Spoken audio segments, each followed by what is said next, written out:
ان اللہ و ملائکتہ یصلون علی النبی یا ایھا الذین آمنوا صلوا علیہ وسلموا تسلیما. الصلاة والسلام عليك يا سيدي يا رسول الله وعلى آلك وأصحابك يا سيدي يا حبيب الله. الصلاة والسلام عليك يا سيدي يا نبي الله وعلى آلك وأصحابك يا سيدي يا نور الله. یہ حقیقت بات ہے، ساری کائنات میں رہنے والے انسان، حیوانات، نباتات، جس میں اللہ عز و جل نے روح ڈالی ہے، ہر ذی روح کو ایک نہ ایک دن موت آنی ہے. برحق ہے، ہر انسان یہ سمجھتا ہے، لیکن بھولا ہوا ہے سرکار مولا کائنات کے. سبحان اللہ. آپ کا نام آئے تو ویسے بندے کے دل میں ٹھنڈ پڑ جانی چاہیے، کیونکہ آپ کا ذکر عبادت ہے، آپ کی دید عبادت ہے، اور آپ کی محبت ایمان کی پہچان ہے. آپ فرماتے ہیں کہ یہ دنیا والے ہیں نا، دنیا والے، آپ فرماتے ہیں سوئے ہوئے. یہ کیا ہیں؟ فرماتے ہیں جب مر جائیں گے تو جاگ جائیں گے، جب مر جائیں گے تو. اب بھی بڑی ہی عوام سوئی ہوئی ہے، عوام بڑی، لیکن یہ الحمدللہ اہل سنت ہے کہ جس کی آنکھیں اللہ نے کھولی ہیں. سبحان اللہ. یہ اہل سنت کو اللہ نے شرف بخشا ہے کہ اس کی آنکھیں ایسی. قاری صاحب نے بات کی، باخدا حقیقت بات ہے. اگر اس بات کو کوئی سمجھے، قرآن یہی درس دیتا ہے، حضور کا فرمان یہی درس دیتا ہے. حضور کی ذات اطہر سے محبت سب سے اہم فریضہ ہے. میرے آقا و مولا ڈاکٹر محمد اقبال رحمۃ اللہ تعالی علیہ فرماتے ہیں، محمد کی محبت دین حق کی شرط اول ہے، اگر ہو اس میں کچھ خامی تو سب کچھ نامکمل ہے. حضور سے سب سے بڑھ کر دل میں محبت ہونا، عشق ہونا، یہ دین پاک کا خاصہ ہے، انسان کے دین کی پہچان ہے. اور آپ کے اصحاب اور اہل بیت دونوں کی محبت ساتھ دل میں ہونا، یہ حضور کی محبت کی پہچان ہے. حضور نے فرمایا کہ میری اہل بیت سے بھی محبت کرو اور میری آل سے بھی محبت کرو. یہ دونوں محبتیں دل میں سجائے رکھو. حضور نے فرمایا اپنی اہل بیت طاہر پاک کے متعلق بھی، اپنے اصحاب کے متعلق بھی فرمایا، صحابی کا نجوم اقتدیت اہتدیت. میرے سارے جو صحاب ہیں یہ ستاروں کی مانند ہیں. سبحان اللہ. سارے صحاب کس کی مانند ہیں؟ ستاروں کی. حضور نے فرمایا جس نے ان میں سے ایک کی بھی پیروی کر لی، جس نے ایک کی بھی، فرمایا اہتدیت، وہ کامیاب ہو گیا، اس نے ہدایت پا لی. سبحان اللہ. اور اپنی اہل بیت طاہر پاک کے متعلق فرمایا اور ان کے والد سے محبت کی، وَأُمَّهُمَا، اور اس کی ماں سے، ان کی اماں جان سے محبت کی. حضور نے فرمایا وہ جنت میں میرے ساتھ ہوگا. اور کہاں؟ فرمایا وہ دراجاتی، فرمایا جنت میں ساتھ بھی ہوگا اور میرے ہی درجے میں ہوگا. سبحان اللہ. کدھر ہوگا؟ جنت میں بھی ہوگا، اور ہوگا بھی کہاں؟ میرے ہی درجے میں. کن سے؟ فرمایا سگا ہے تثنیہ کا، کہ سبحان اللہ. سبحان اللہ. جس نے ان دونوں سے مراد میرے آقا حضرت سین امام حسنین کریمین ہے. سبحان اللہ. فرمایا ان دونوں سے جس نے محبت کی، فاباہما، اور اس کے اور ان کے والد محترم سے محبت کی، جانی سرکار مولا کائنات. سبحان اللہ. فرمایا امہما، اور آج تو لوگوں کو سیدہ پاک طیبہ طاہرہ زاہدہ عابدہ ساجدہ شاکرہ متوکلہ معتشبہ معطرہ مطہرہ معمرہ منورہ راکیہ ذاکیہ سلطانہ عالمہ، میری آقا و مولا ذاکیہ سیدۃ النساء اہل جنہ، سیدۃ النساء العالمین، ام حسنین کریمین، زوجہ مولا مرتضی کریم، بنت مولا مصطفیٰ کریم حضرت فاطمہ الزہرا سلام اللہ علیہ پاک کے نام پاک کا ادب بھی معلوم نہیں ہے نا. اماں جان سلام اللہ علیہ کے نام کا ادب پوچھنا ہے تو جبریل امین سے پوچھو. سبحان اللہ. میں کسی اور موضوع پر تھا میرا ذہن، تو قاری صاحب نے بات کی، تو چلیں یہ بہت اہم موضوع ہے آج. اس موضوع پر بڑی بڑی باتیں ہو رہی ہیں، تو یہ یاد رکھ لو، کل نفس ذائقۃ الموت. ہاں، ہر کسی نے، مولوی بھی جانا تے جانا پیر بھی آ تے جانا عام مسلمان بھی آ. تے پترو اتنے قبر دے وچ پہچان اودی ہونی ہے، کامیابی اودی ہونی ہے جنہیں مدینے والی سرکار دی غلامی کیتی ہونی. سبحان اللہ. اور حضور نے ان سب کے لیے فرمایا من سب نبیا فقتلوہ، کوئی صحاب کو چانچا کرے تو وہ بھی گیا، کوئی اہل بیت کو ٹانٹا کرے تو وہ بھی گیا، کوئی مصطفیٰ کا منکر ہو تو وہ بھی گیا۔ بس سرکار نے فرما دیا سنو، من سب نبیا فقتلوہ، فرمایا جس نے کسی بھی نبی کے متعلق بات کی، بھونکا، گالی دی، کوئی گستاخی کی، اس کو کاٹ دو۔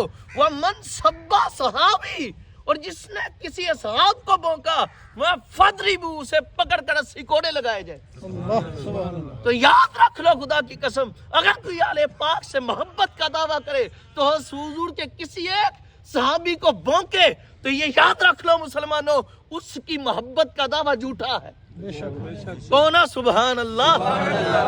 اگر کوئی کسی اصحاب سے محبت کا دعویٰ کرے، حضرت امیر معاویہ کا نعرہ لگا کر سرکار مولا کائنات سے بغض رکھے، سرکار مولا سنین کریمین سے بغض رکھے، حضور کی اہل بیت و اطہار سے بغض رکھے، تو یاد رکھ لو اس کی محبت یا اصحاب کا دعویٰ جھوٹا ہے، کیونکہ جب تک علی المرتضیٰ کی محبت دل میں آ نہیں جاتی تب تک بندہ مومن ہو نہیں سکتا۔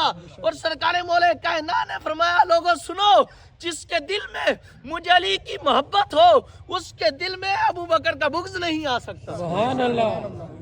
یہ سرکار مولا کائنات کا قول ہے، یہ بات یاد رکھ لو۔ سرکار نے فرمایا لوگوں سنو، سمندر میں بندے نے کرنا ہو سفر تو سفر کے لیے دو چیزوں کی ضرورت ہوتی ہے، کو سبحان اللہ۔ جتنے بھی ادھر معزز حضرات بیٹھے ہوئے ہیں، پڑھے لکھے لوگ بیٹھے ہوئے ہیں، جتنے بھی تعلیم یافتہ لوگ ہیں، ایجوکیٹر لوگ میری بات کو سمجھیں گے، سمندر میں سفر کرنے کے لیے دو چیزوں کی ضرورت ہوتی ہے، ایک کشتی کی، دوسرا ستاروں کی۔ سبحان اللہ۔ ایک کشتی کی، دوسرا ستاروں کی۔ کشتی نہ ہوگی تو تب ڈوب جاؤ گے، ستارے نہ ملیں گے تو رستہ نہیں ملے گا، سبحان اللہ۔ کشتی نہ ہوگی تو ڈوب جاؤ گے، ستارے نہ ملیں گے، ستاروں کی پہچان نہ ہوگی، بادل آ جائیں تو پھر رستہ نہیں ملے گا۔ حضور نے فرما دیا، فرمایا صحابک النجوم اقتدیت، میرے صاحب ستارے ہیں، ان میں سے کسی ایک کی بھی تم نے اقتدا کر لی تو کامیاب ہو جاؤ۔ اصحاب تو اصحاب ہیں، چاہے وہ حضرت امیر معاویہ ہوں، سبحان چاہے وہ حضرت ابو سفیان ہوں، چاہے وہ ان دونوں کی آقا مولا حیدر کرار ہوں، چاہے وہ ان کے بھی آقا سیدنا صدیق اکبر ہوں۔ سبحان اللہ۔ اور پھر میرے حضور نے فرمایا میری اہل بیت، سبحان اللہ۔ میری اہل بیت، اہل بیت، میری اہل بیت۔ سبحان اللہ۔ آج لوگ صحاب کے نعرے لگا کر کوئی اہل بیت کو ٹانٹا کرتا ہے تو کوئی اہل بیت طاہر پاک کا عالم لے کر اصحاب کو ٹانٹا کرتا ہے۔ یہ سن لو، کامیابی ان دونوں کے بغیر نہیں ہے۔ سبحان اللہ۔ حضور نے فرمایا صحاب ستارے ایک کی ابتدا کرو گے تو کامیاب، اور جو میرے صحاب کو بونگے اس کو پکڑو، اس کو 80 کوڑے لگاؤ، فضربوا کے الفاظ ہیں۔ اور فرمایا میری اہل بیت کشتی نوح کی مانند ہے۔ فرمایا کیسے نجات ہوگی؟ فرمایا جو من راکب فیہا، جو اس میں داخل ہو گیا، فرمایا میری اہل بیت کیا ہے؟ کشتی نوح کی مانند ہے، جو اس میں داخل ہو گیا وہ کامیاب ہو گیا۔ سبحان اللہ۔ اب دیکھیں کامیابی کے لیے یہ موت آنے سے پہلے پہلے ہے وقت، جب موت آ گئی تو پھر کچھ ہاتھ میں نہیں آئے گا۔ تو سب سے پہلے محبت خدا اور مصطفیٰ کی محبت، خدا کی میرے مصطفیٰ کی محبت لازم ہے، پھر اس کے بعد سب نبیوں، رسولوں، اصحاب اہل بیت، اولیاء کی محبت لازم ہے۔ ان دونوں ہستیوں کی محبت صرف ہم نے حضور کی وجہ سے کرنی ہے۔ کس کی وجہ سے؟ حضور کی وجہ سے۔ ہم نے تو اللہ تک پہنچنے کا رستے ہی سرکار ہے۔ سیدی عبدالعزیز دباغ علیہ رحمہ فرماتے ہیں کہ رب تعالیٰ کی ذات تک پہنچنے کی جو پہنچانے والی ہستیاں، جو رستہ ہے وہ صرف حضور کی ذات ہے۔ تو جس نے حضور کو مانا اس نے خدا کو مانا۔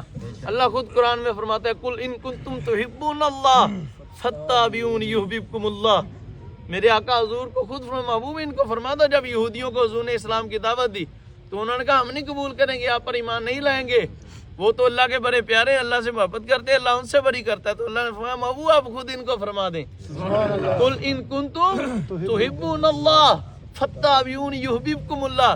محبوب آپ ان کو خود فرما دیجئے کہ جو اللہ سے محبت کے دعوے کرتے ہیں جب تک کہ تیری اتباع نہ کریں گے، تیرے قدموں میں آ کر اپنے سر نہ رکھ دیں گے، تجھ سے محبت نہ کریں گے، اللہ ان سے محبت ہی نہیں کرے گا، انہیں کامیابی ہی نہیں۔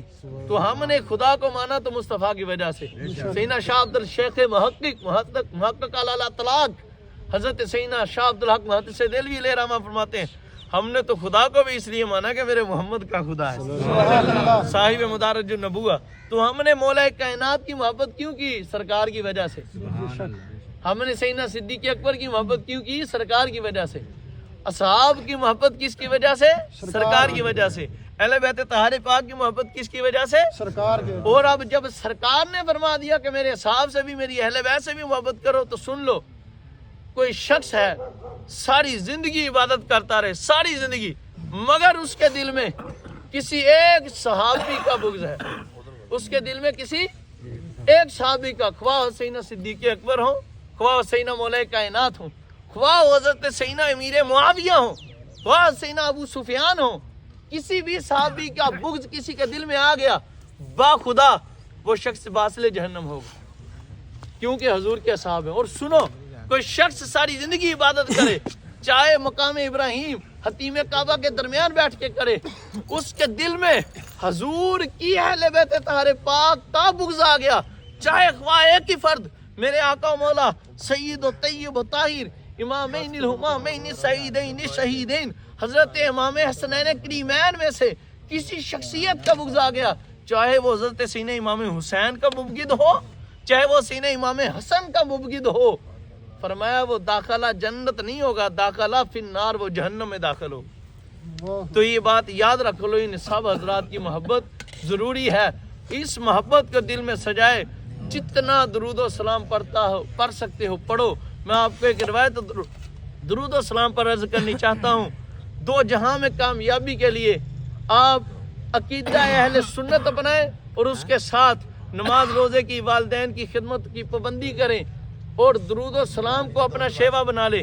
میرے آقا نبی کریم صلی اللہ علیہ وسلم نے ارشاد فرمایا کہ جو شخص ہر روز مجھ پر 1000 مرتبہ درود پاک پڑھتا ہے، فرمایا اس وقت تک مرے گا نہیں جب تک کہ جنت میں اپنا مقام نہ دے۔ سبحان اللہ۔ اور ایک روایت پاک میں حضور نے ارشاد فرمایا ہے کہ جو مجھ پر ہر روز جو مجھ پر 1 مرتبہ درود پاک پڑھے، حضور نے ارشاد فرمایا اللہ اس پر 10 رحمتیں نازل فرماتا ہے، اور جو مجھ پر 10 مرتبہ درود پاک پڑھے، اللہ اس پر 100 رحمتیں نازل فرماتا ہے۔ اب بندہ 1 رحمت مانگتا ہے تو ادھر کتنی رحمتیں؟ فرمایا جو 100 مرتبہ درود پاک پڑھے اس پر اللہ 1000 رحمتیں نازل فرماتا ہے۔ فرمایا سنو، جو ہر روز مجھ پر 1000 مرتبہ درود پاک پڑھا کرے گا، اس غلام کا مقام کیا ہوگا؟ دن ہوگا قیامت کا، لوگ نفس نفسی کے عالم میں ہوں گے، ہائے صاحب پیاس کے لوگ باتیں کر رہے ہوں گے، باپ بیٹے کو بھول جائے گا، ماں بیٹے کو بھول جائے گی، بیٹا باپ کو ماں کو بھول جائے گا، نہ کوئی دوست، نہ کوئی ساتھی، نہ کوئی ساجی، نہ کوئی اعزا و اقربا، کوئی کام نہیں آئے گا۔ میں پر اس دن جو مجھ پر ہر روز 1000 بار درود و سلام پڑھتا ہوگا، جب حکم ہوگا کہ سارے جنت میں جاؤ، میں باقی تو جنت میں آئیں گے، نمازی بھی پیچھے ہوں گے، روزہ دار بھی پیچھے ہوں گے، زکوٰۃ دینے والے بھی پیچھے ہوں گے، جو مجھ سے محبت رکھتے درود و سلام پڑھتا ہوگا ہر روز 1000 مرتبہ، وہ جنت میں اس طرح داخل ہوگا کہ اس کا کندھا مجھ مصطفیٰ کے کندھے سے مل رہا ہو۔ تو درود و سلام کو اپنا شیوا بنا لو، سرکار کی محبت اور عشق پر سن لو، جی صحاب نو بکنا تو پھر درود بھی قبول نہیں، جی آل نو بکنا تو پھر درود بھی قبول نہیں، جی حضرت امیر معاویہ نو گالاں دینیاں تے نمازاں بھی قبول نہیں، جی مولا حسین پاک دا جشن منان تے آپ دا ختم کرن تے ساڑ لگنا تے پھر کچھ بھی قبول ہونا نہیں۔ ان سب کی محبت ایمان ہے، ان سب کی محبت جان ہے، نہ اصحاب کو چھوڑ سکتے ہیں، نہ اہل بیت اطہار پاک کو چھوڑ سکتے ہیں۔ اور سیدہ پاک سلام اللہ علیہا کا یہ عشق کی بات ہے، کوئی کہ مجھے روایت میں دکھاؤ، تو ہر بات روایت میں دکھانا مقصود نہیں ہوتی، موجود نہیں ہوتی، کچھ باتیں بابا جی خادم حسین رضوی سبحان اللہ، سارے بولنا سبحان اللہ، وہ وقت کا فقیہ، وہ وقت کا دلیر، وہ وقت کا ولی کامل فرمایا کرتا تھا عشق اپنے فیصلے کرنے میں خود بلا دلیر ہوتا ہے۔ سبحان اللہ، عشق اپنے فیصلے، غازی ممتاز حسین قادری نے اپنا فیصلہ آپ ہی کیا تھا، کسی سے نہیں لیا تھا۔ بے شک، غازی علم الدین شہید پاک نے فیصلہ اپنا عشق میں آپ ہی کیا تھا۔ اسی طرح سیدنا صدیق اکبر نے بھی آپ ہی کیا تو عشق کیا ہے؟ مولانا روم نے ایک بات لکھی کو سبحان اللہ. میں اس پر اختتام کروں گا انشاءاللہ، یہ بات مکمل کر دوں. اس کے ساتھ اماں جان سلام اللہ علیہ پر ایک بات آپ کو عرض کرتا ہوں. اماں جان سلام اللہ علیہ پاک کا نام پاک جب بھی آئے تو پھر اپنے سر کو اٹھا کر نہ رکھا کرو ورنہ کاٹا جائے گا. یہ عشق کی بات ہے کو سبحان اللہ. اور جس کا آج جھک جائے گا قیامت کے دن فرشتے جب کہیں گے اس کا پہلے ہی جھکا ہوگا. اور باخدا جس کا نام، جس کا سر عقیدہ اہل سنت کے ساتھ ان کے نام پر جھک گیا تو میرا ایمان ہے اس کے پیچھے کوئی گناہ نہیں رہتا. سبحان اللہ. اس کے لیے کوئی عذاب نہیں ہوتا کیونکہ وہ محب اہل بیت ہو جاتا ہے. اور ان کا ادب تو حضور کا ادب ہے اور ان کا ادب قول خدا کا ادب ہے. اب کوئی سمجھے یا نہ سمجھے تو مولانا روم علیہ رحمہ نے سیدنا صدیق اکبر رضی اللہ تعالیٰ کے متعلق ایک بات کی کو سبحان اللہ. سبحان اللہ. معراج شریف کے دن چل رہے ہیں تو میرے حضور جب گئے نا معراج شریف پر جاگتی آنکھوں سے سبحان اللہ اپنے جسم ظاہری کے ساتھ کو سبحان اللہ. جو اس کا منکر گمراہ ہے جو نہ مانے، حضور نے تو خدا کو اپنی مبارک سر کی مبارک آنکھوں سے دیکھا ہے. سبحان اللہ. تو جب سدرۃ المنتہا پر حضور جلوہ گر ہوئے تو حضور نے جبریل امین پاک کو فرمایا کہ جبریل آگے بڑھ. عرض کی حضور آگے گیا تو پہاڑ جل جاؤں گا حضور. سیدنا مولانا روم فرماتے ہیں با خدا وہ جبریل تھے. اگر سیدنا صدیق اکبر ہوتے تو عشق یہ ہے، با خدا یہ ہے عشق مصطفیٰ. وہ حضور کا سب سے بڑا عاشق نبیوں کے بعد رسولوں کے بعد کون ہے؟ سبحان اللہ. وہ جسے صداقت کا تاج میرے مصطفیٰ نے دیا، جس کے سر پر صداقت کا تاج خود خدا نے سجایا. سبحان اللہ. ہاں مولا کائنات فرماتے ہیں صدیق اکبر تو وہ ہے جن کا نام صدیق خود خدا نے رکھا ہے. سبحان اللہ. مولا کائنات نے فرمایا ہے، مولا کائنات نے. سبحان اللہ. مولا مشکل کشا نے مشکل حل کی ہے کہ ان سے محبت رکھنی ہے، بغض نہیں. ان کا بغض کامیابی کو ختم کر دیتا ہے، محبت کامیاب کر دیتا ہے. سبحان اللہ. آپ فرماتے ہیں کہ خدا کی قسم وہ جبریل تھے کہ جب سرکار نے فرمایا تبلیغ آگے بڑھ تو جبریل رک گئے. میں اگر صدیق اکبر ہوتا جل جاتا پر رکتا نا. سبحان اللہ. جبریل جنتی جنتی نبی جنتی جنتی صحابیاتوی جنتی صدیق اکبر بھی اس بات کو یاد رکھنا ہے، یہ عشق ہے. تو عشق جب ہے عشق اپنے فیصلے کرنے میں بڑا دلیر ہوتا ہے. اللہ میں حضور کے عشق میں گم فرمائے اور ایسا گم فرمائے دنیا کی خبر ہی نہ رہے. اعلیٰ حضرت نے دعا کی، آئیں سب مل کر دعا کرتے ہیں اس پر اختتام. ایسا گما دے ان کی ولا میں خدا ہمیں. یا اللہ ہمیں حضور کے عشق میں، اس محبت میں، عشق میں ایسا گما دے. کیسا؟ ایسا گما دے ان کی ولا میں خدا ہمیں. ڈھونڈا کریں پر اپنی خبر کو خبر نہ ہو. ہمیں ٹائم کی خبر بھی نہ ہو، زندگی اولاد والدین کسی کی خبر نہ رہے. جدھر بھی دیکھے سرکار نظر آئے.